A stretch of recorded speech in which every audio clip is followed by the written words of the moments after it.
Welcome to another edition of Not Another Tooling Podcast with myself, Austin Pearson, and my co-host, Mr. Matt Malcolm. I think this might be the first ever podcast we've done where you're not on your treadmill.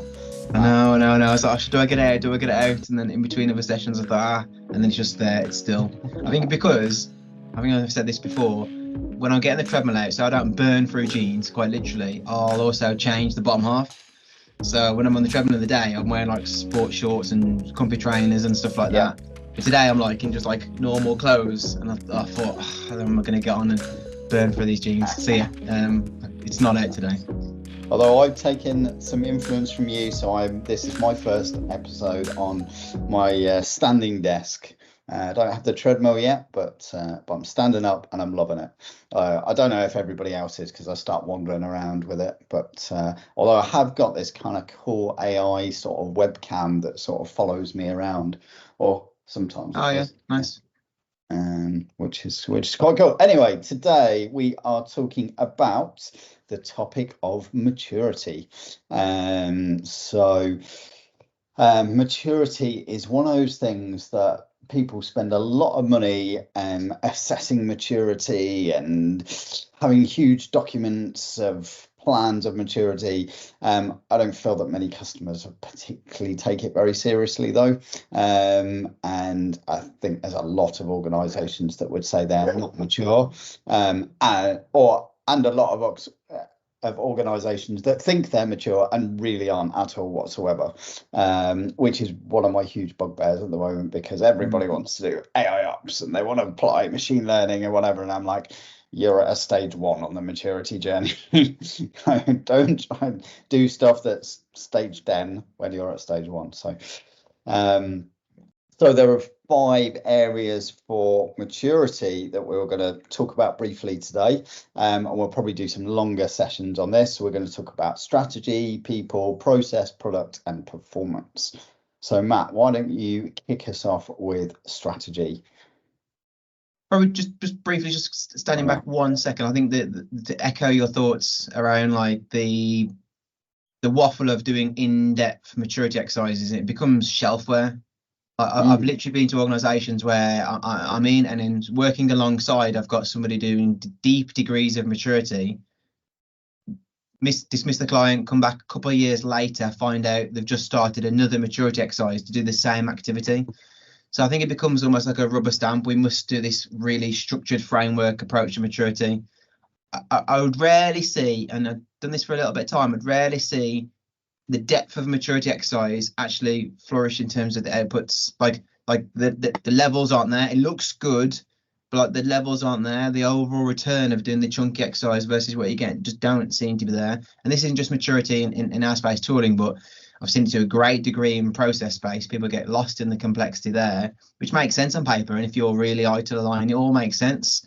But like the practicality of someone executing the outputs of these maturity exercises, honestly, rarely see it. Just rarely see it. It seems like the folks that keep it simple just get on better. So that's where my mind is.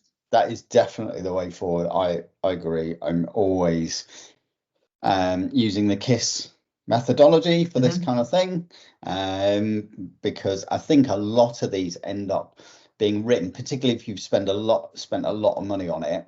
They're written by consultants in a language that is often not what we would use in everyday operations, and therefore it's quite hard to implement, to translate it and then to implement it. Whereas if you can just find a few simple things to do, that could make a huge impact. So. Quick wins is a really favourite terminology to a lot of customers lately. It's like, see what's going on, where's the quick wins? And realistically, I used to like dismiss the idea of quick wins. Like, quick wins, yeah, they're important and we get them early in the project and we crack on. But I don't know, the last 2-3 years, quick wins are the project. What are you going to do? What can you do quickly? And that's enough to move people forward. So the notion of like a higher level piece, doing the quick wins, that's enough for people to crack on. Of course, they can go to town on the in-depth stuff, but I kind of almost guarantee the return on investment isn't going to be the same as that light touch, quick win approach. But let's see. Yeah, agreed. Okay, so let's talk about strategy then. So strategy is like that big elusive space, isn't it? You don't know if you don't know, or if you've never really observed it, you're not really bothered. But But I think strategy really falls into a few like subsections, and like the main thing that we're trying to achieve with strategy is like the so what, like what's the steer, what's the direction we're going in, and that could be something as simple as looking at the business vision, like what does the business have in terms of its future targets that from an enterprise tooling perspective you can tag into.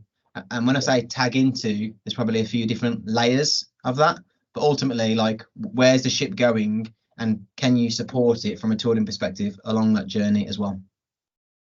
Yeah, I'd agree with that. And there's probably two bits to that, which, one is business and the second is IT, right? Because you'll have a business target, i.e., taking cost out, and then the IT interpretation of that might be something like extreme automation. Something like that. And this is really important because it's something that we forget on a day-to-day basis in operations regularly, and understanding the strategy and why that strategy is important to the business. What does it mean to your end customers, to you, etc.? Are you making people's lives better because they can get better access to services or something like that? It's far better than coming to work and going, oh yeah, I'm just answering another 53 support tickets today. The reason I'm doing this is because we're doing X or Y. Yeah, it's a so what. I was talking to a customer the other week, and they're going for like an overhaul of their using different terminology. I forget what terminology was, but essentially knock, like they essentially want to clean a knock for some other bag. But the underlying tone isn't just to look at the metrics and the less red and more green. It was to move the business forward. They were in the education sector, so a lot of their business measures were around the performance of students, the performance of the faculty, like the things that move the educational service along for them. So instead of this service center, this knock being what are the KPIs looking like for my monitoring solutions or how many tickets, it was almost like a value satisfaction for each of the different business areas. But that's where it's going. That's where our space is transformed, less from noisy stuff over here to the business metrics. I know we talked about that in an earlier podcast long time ago, where that is what we want to be looking at when we're looking at the tooling. It isn't just is it up, is it down? It's how well is it doing for the business? Yeah, absolutely. Yeah, I work with a financial services company in South Africa, and for them, it's about getting everything mobile because that's all people can afford. They can't afford a laptop or whatever out there, so they've got to get access to things on a mobile device. And the more they can get access to, the better their quality of life is. So the more they can move things to the cloud and get things ported to those platforms and keep them available and whatever. Otherwise, you've got somebody in a village somewhere who can't get access to, their bank balance or whatever. It's a whole different game to, oh yeah, I've got to go and reboot 47 Windows servers today. Please. Yeah, so okay, cool. So that's what we mean by strategy and why it's important. The people piece.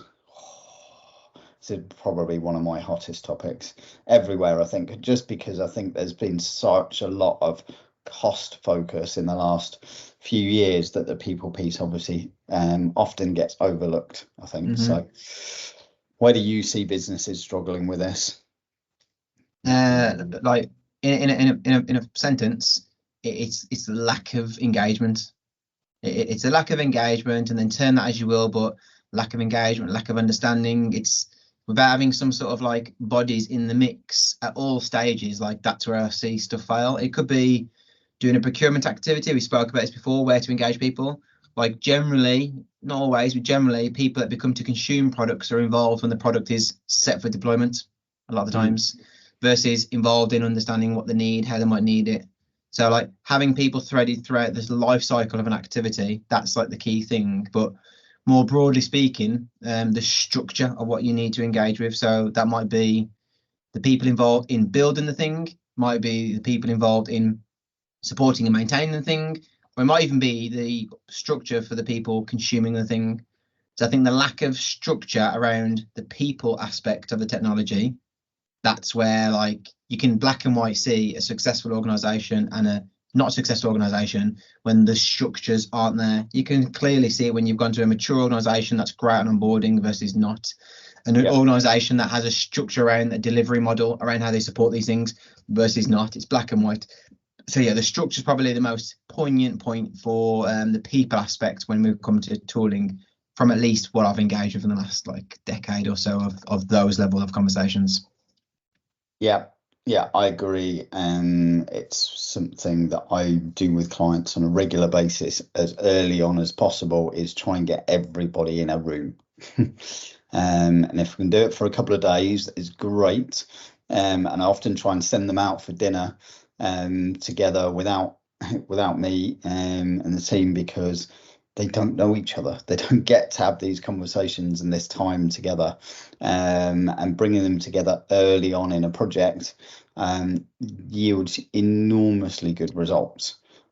Otherwise, if you've not got certain people involved, then they will fight back and your project will not be successful, or it will be a lot slower or painful or whatever.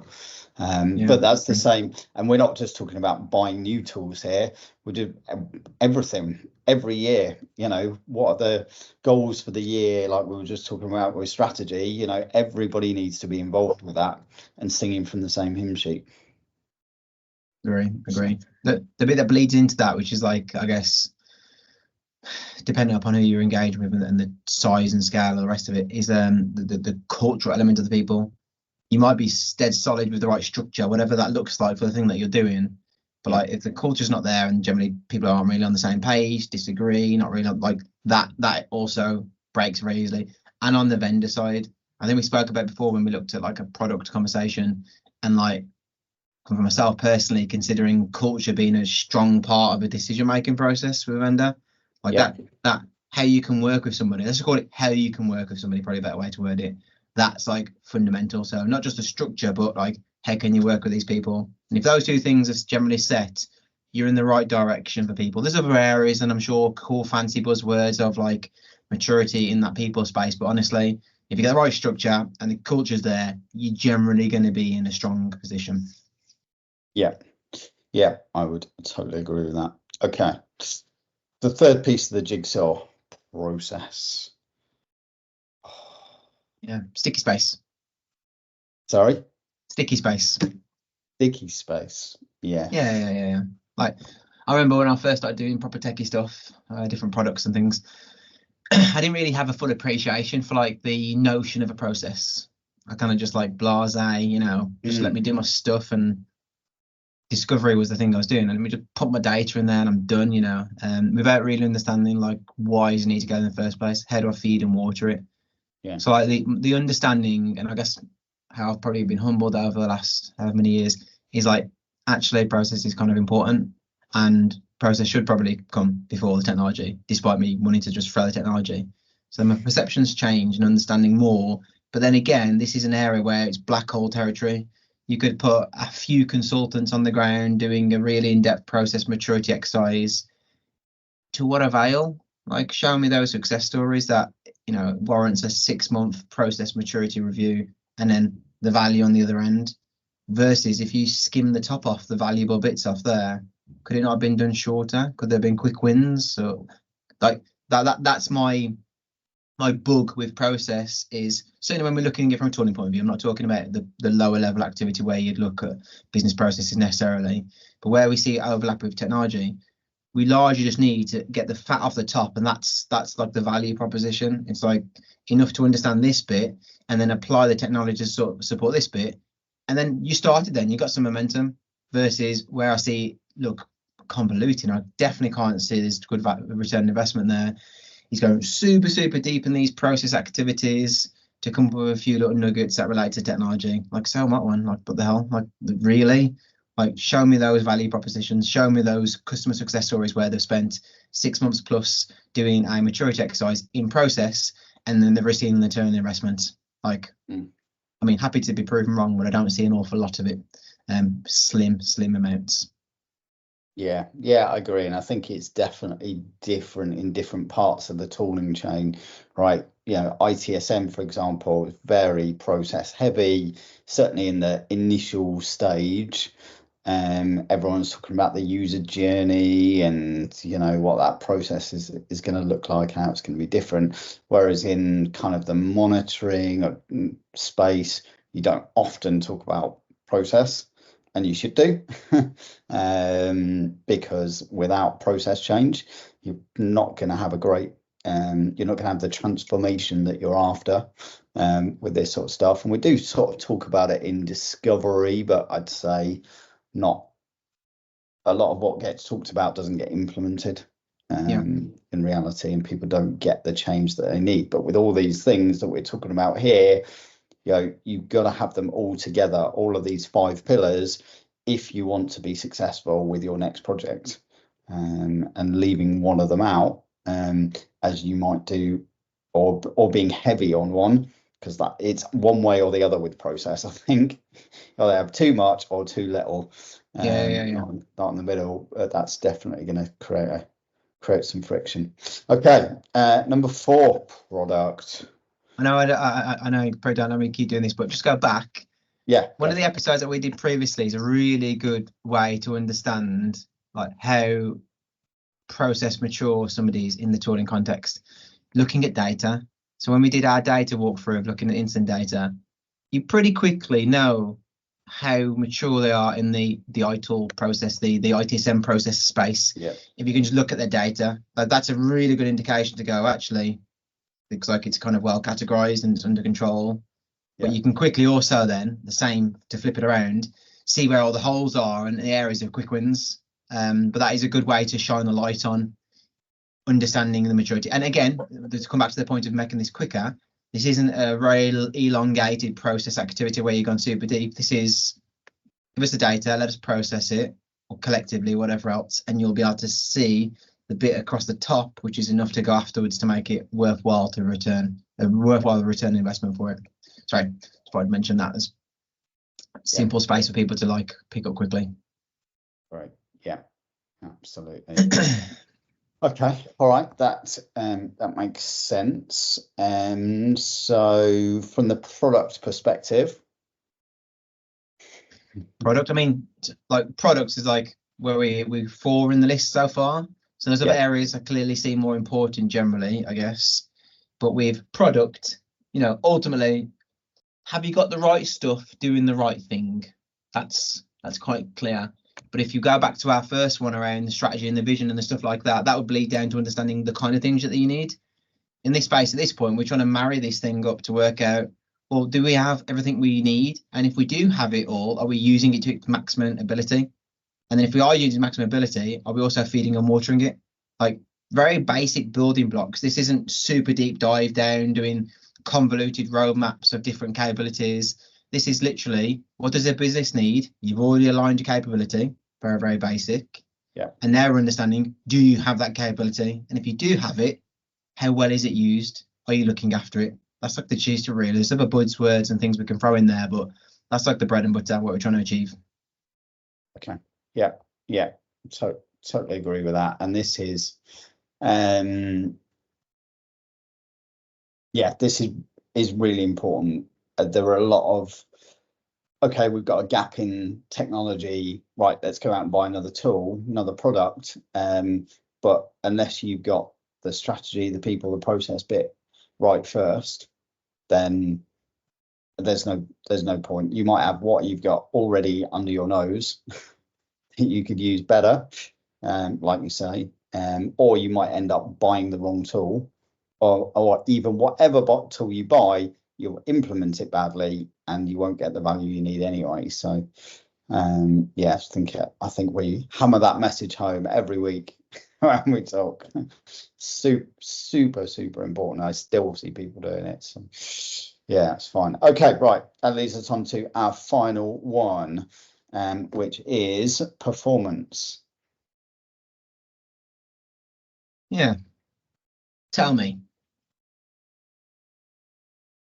Tell you what. I suppose performance, what's it mean? What's it mean? It's different. different for everybody, isn't it? Different for everybody.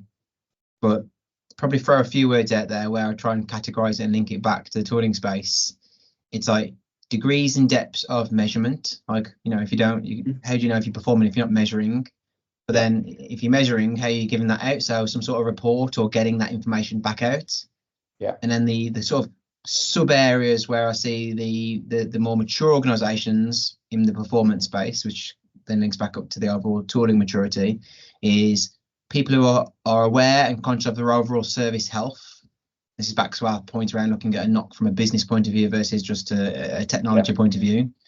Of that, what we've seen lately, people within the user experience space, that's important. So we need to know, is the business function doing what it needs to do? And then how are the users? And how are the users is such an elusive area to categorize because it's different for each user journey, let alone each business.